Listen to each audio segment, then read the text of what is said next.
Good morning, student. Yesterday we have seen cherry tree, part first. Today we have start part 2.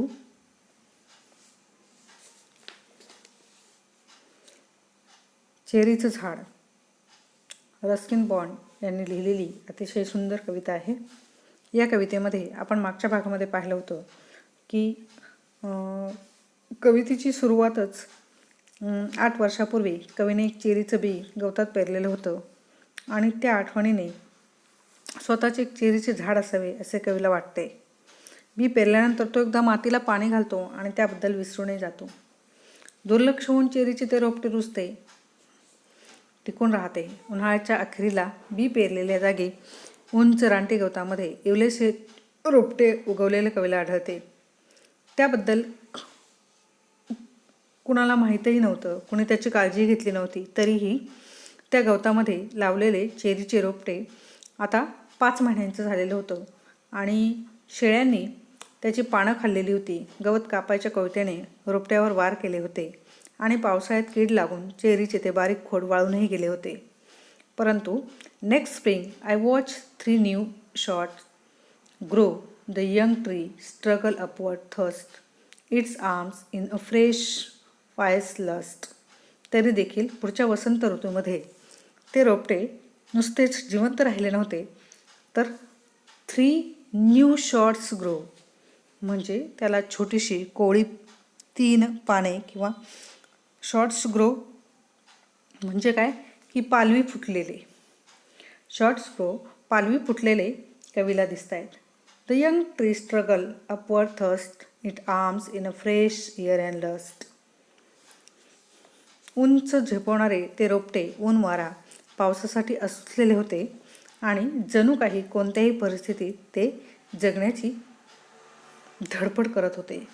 Thirst push with force आणि fierce means aggressive, आक्रमक.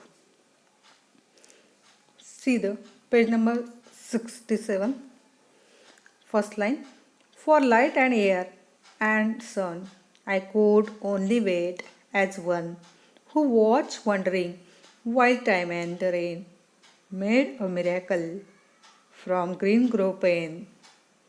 I went away next year, spent a season in Kashmir, come back thinner rather poor, but richer by a cherry tree at my door. लेखक आपल्याला सांगतायत, कवी आपल्याला सांगतायत की वसंत ऋतूमध्ये ते रोपटे जिवंत राहिले होते आणि आपल्या रोपट्याने जीव धरलेला पाहून ते मोठे होण्याची आता कवी वाट पाहू लागला होता. For light and air and the sun I could only wait म्हणजे वाट पाहणे. As one who watch wondering while the time and the rain made a miracle from green grown pain. म्हणजेच ते रोपटे आपल्या गतीने वाढत असते, बहरत असते.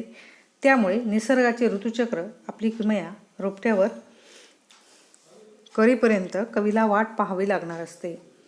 I went away next year, spent a season in Kashmir, come back thinner rather poor but richer by a cherry tree as my door. नंतर कवी काश्मीरला जातो आणि काही काळानंतर परततो. त्याच्या शब्दात सांगायचे झाले तर कृश होऊन, किंबहुना गरीब होऊन. 6 feet high, my own dark cherry tree, and I could scarcely believe it very. आता मात्र आपल्या दारात चेरीचे झाडाच्या रूपाने आलेले वैभव पाहून तो सुखावतो. The poet felt richer because कवीला आपण रिच झाल्यासारखं वाटतं, श्रीमंत झाल्यासारखं वाटतं, कारण त्याच्या दारामध्ये लावलेलं ते चेरीचं झाड मोठं झालं होतं आणि त्या चेरीचं वैभव पाहून, तो मोठेपणा पाहून, आलेल्या अडथळ्यांवर चेरीच्या ट्रीने केलेली मात पाहून आणि तरीही ते वाढलं हे पाहून पोएट खुश होतो, पोएट सुखावतो, तो रिच होतो.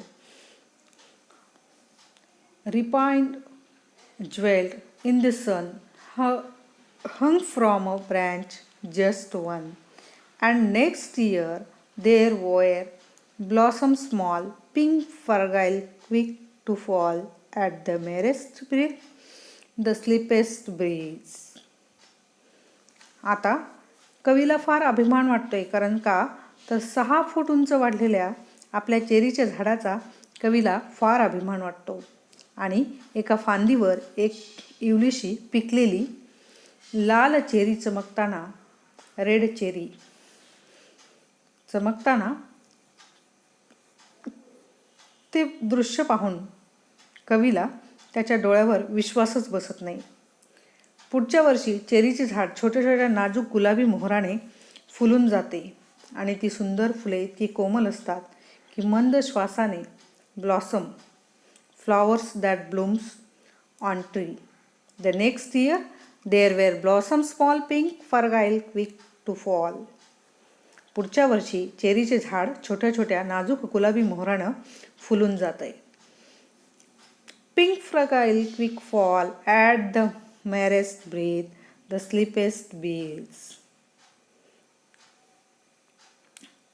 आणि ती सुंदर फुले इतकी कोमल असतात की मंद श्वासाने, ब्रीथ श्वास, मंद श्वासाने किंवा वाऱ्याच्या इवल्याशा झुळकीने देखील ती सहज गळून पडतील असं कवीला वाटतंय. I lay on the grass at ease, looking up through leaves at the blue, blind sky at the Francis as the flew, and flat-eyed through the dappled green, dappled having dark light patch, while bees in ecstasy sutka, feeling to great happiness, anando, on nectar from each bloom, and the sun sang swiftly, and the stars turned in the sky, and moon moth, the shining crickets, and I praise night and star and the tree, that small the cherry grown by me. आता चेरीच्या झाडाच्या आठवणीत रमलेला कवी पुन्हा एकदा वर्तमानात परततोय. I lay on the grass at ease, looking up through leaves at the blue, blind sky at the franchise the flue. झाडाखाली गवतावर तो पोहडतो, पसरतो आणि वर हिरव्या पानांमधून डोकावणाऱ्या निळ्याभोर आकाशाकडे पाहत राहतो. And flitted through the dappled green. हिरव्या पानांमधून डोकावणाऱ्या निळ्याभोर आकाशाकडे तो पाहत राहतोय. While bees in the ecstasy drank, and the nectar from each bloom, and the sun sang swiftly, and the stars turned in the sky. आता कवी भुरकण उडून गेलेल्या पक्षाकडे किंवा फुलांमधला मध चाकतो. Nectar, a sweet liquid produce by flowers. Nectar म्हणजे मध. पक्ष्यांकडे फुलांमधला मध चाखत मजेत भिरभरणाऱ्या मधमाशांकडे पाहत कवी रमतोय. Swiftly and the stars turn in the sky, and the moon move, the shining crickets, and I praise the night and the star, the tree, that small the cherry grown by me. आणि कवी म्हणतोय की बघता बघता सूर्य मावळतो, आकाशात तारे चमकू लागतात, रातकिडे किरकिरायला लागतायत आणि पतंगाचे किडे हवेत उडू लागतात. आणि अनेक वर्षापूर्वी लावलेल्या आपल्या चेरीच्या झाडाच्या सानिध्यात कवीचे मन आनंदाने गाऊ लागते. I praise night and the stars and tree, that small the cherry grown by me. आता कवीला आपण लावलेल्या चेरीच्या झाडाच्या सानिध्यामध्ये कवी सुखावतोय, कवी आनंदाने उड्या मारतोय, कवी गातोय आणि कवीला वाटतंय की आपण श्रीमंत झालो आहे. का श्रीमंत झालो आहे की आपण लावलेलं जे रोपटं आहे ते रोपटं कितीही अडथळे आले तरी त्या अडथळ्यांना पार करून उगवतं आहे, त्याला पालवी फुटते आहे. आणि at the end of the poem त्याला काय होतं आहे तर त्याला चेरीचे छोटे छोटे फळं लागत आहेत आणि ते पाहून कवीला खूप आनंद होतो आहे.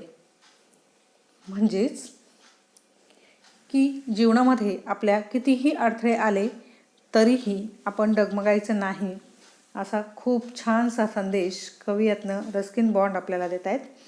आणि हे जे चेरीचं ट्री आहे, चेरीचं झाड आहे, पहा, झाड आपल्याला खूप साऱ्या गोष्टी देतं.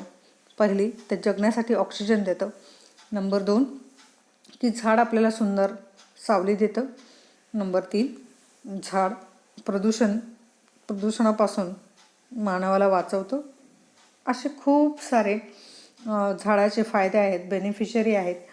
आणि कवीला यातनं एकच आपल्याला सांगायचं, एकच संदेश द्यायचा आहे की हे जे आपण चेरीचं ट्री लावलं आहे, the poet returns the present after the thinking back on now the tree come to bear. He is laying on the grass under the tree looking up at the evening sky showing between the branches and the leaves overhead. He watches the birds darting about the bean, hovering over the sweet flowers. As the sun set and the stars appeared, there was the noise of crickets. Moths flew about and his heart sang with joy thinking of his cherry